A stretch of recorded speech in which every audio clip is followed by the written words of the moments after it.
Stopping, calming, resting, healing. This is what I teach people. This is the miracle of mindfulness. Now, sitting up straight in your chair, uncrossing your legs,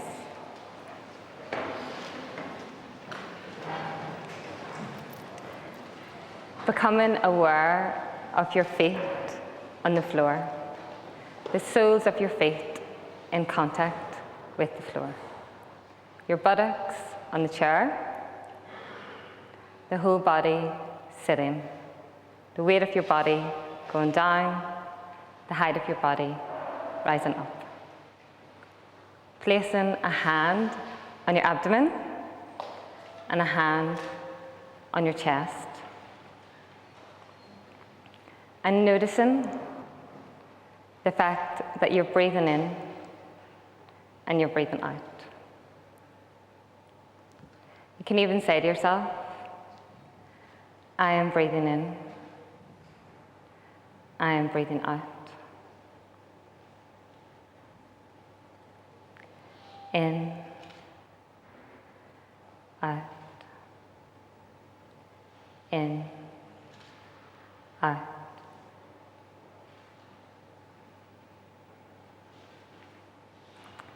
This is mindfulness. We didn't have to go to a mountain in Tibet. We didn't have to shave our head or walk about barefoot. Mindfulness is something that's actually very accessible. It's very normal, and it's actually very simple.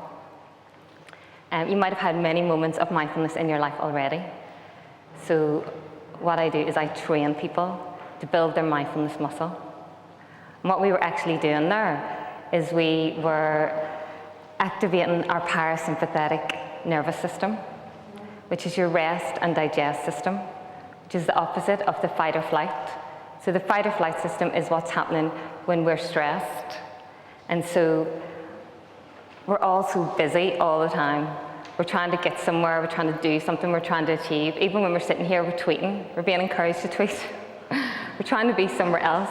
We're not actually here now, in this moment. And what happens is, as we all know, as you all know, without me needing to tell you, we get caught up, we get stressed out, we're stuck in traffic, we're frustrated, we're in a meeting, we're standing on stage in front of 200 people. You know, these are the times when you can practice mindfulness. These are the times when you can bring your awareness and your attention to your breath, to the simple fact that you're breathing in and you're breathing out. As well as activating the parasympathetic nervous system, which I like to think is calling in the paramedics, because it comes in and helps you. It lowers your heart rate, your blood pressure. It activates all those nice happy hormones that you need in your body. We're also changing our brain.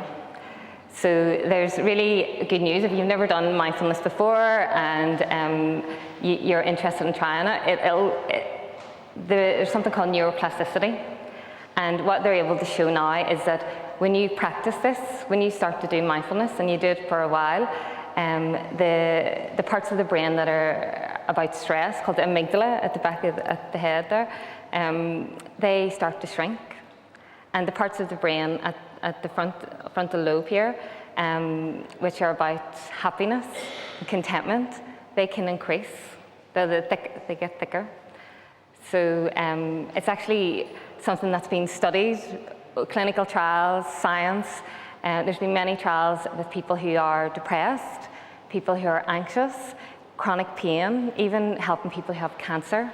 In fact, it's been shown to help slow the aging process, which I think everybody is interested in. So there's lots and lots of science behind it. So once again, sitting straight in your chair, feeling the feet on the floor, Noticing the inhale and the exhale. Coming in to this moment, here, now. Breathing in and breathing out.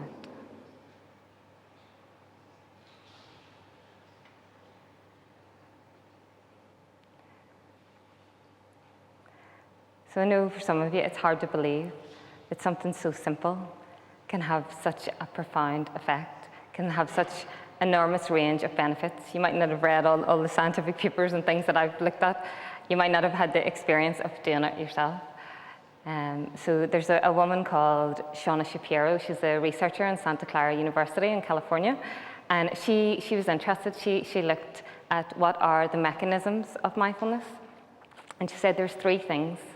And the first thing is intention. So we need to have an intention to practice, an intention to be present, an intention to be in the room right now. So we set our intention. The second thing we do is we pay attention. So attention is very powerful. And mindfulness is kind of like a training in attention. So we train our attention to stay, to be here now, activating this power of now. You've all heard of the power of now. So we pay attention on purpose. And then the third aspect is attitude.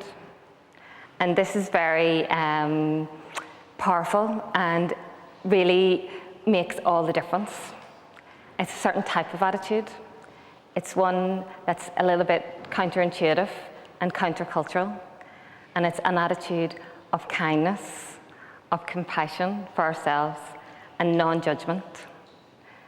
So while we have done that short little practice that I did with you there, you might have already had thoughts such as, oh, I can't do this. I'll never be able to do it. My mind's too busy.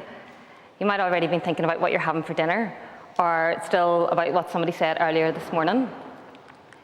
So it's very difficult. Once we start to practice, we realize how difficult it is to keep the mind present, to keep the mind here, focused on what we're doing right now. So we cultivate this certain attitude of kindness, of compassion. We start to understand that it's just the nature of the mind.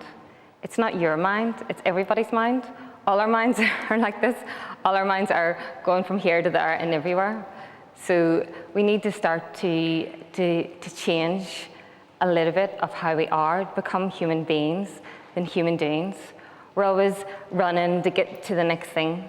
So it's about coming back, taking a little bit of time, a few moments.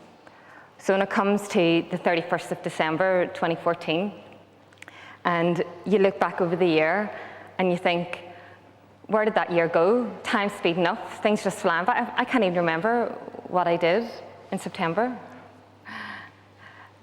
You can know that you were there, that you have kept your appointment with life, that you've actually been there in this moment. So right now, we've nowhere to go, nothing to do. And just breathe in and breathe out. The breath is like the link between the body and the mind. So when we practice this conscious breathing, we notice what's happening in the body and what's happening in the mind. And we can experience this moment. And we know that right now we're all safe, we're all well enough to be here. So even if you don't want to start a mindfulness practice and start taking 10 minutes a day to sit quietly, or stopping and breathing at the traffic lights instead of getting frustrated by them, you can practice this little thing that a lot of the neuroscience are now saying can also change your mind, can incline your mind towards happiness. The way our minds are at the minute, they're like Velcro for negativity, and they're like Teflon for positivity, and we want to increase the positivity. We want to dwell on the negative things and the complaining and things like that. So what happens when we come out of work? We might have had a stressful day, but there's a beautiful sunset. So instead of just walking on to the car, we can stop, we can look at the sunset, and we can breathe. Just 3 breaths, and take that in and feel that moment.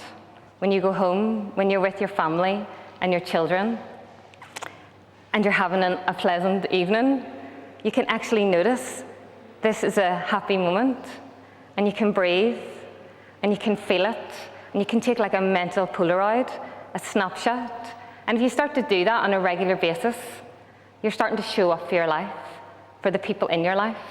You're starting to be mindful of what's happening, where you're going, and what you're doing.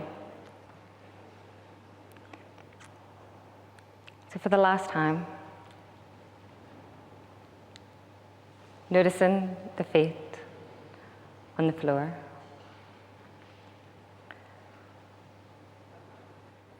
The body sitting. The body breathing. You don't have to try too hard. The body is being breathed. Breathing in here. Breathing out now. Here. Now. Here. Now. And in the words of my teacher, Thich Nhat Hanh, there is no need to run, strive, search, or struggle. Just be.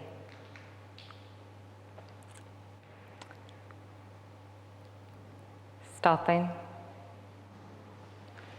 calming, resting, healing. This is the miracle of mindfulness.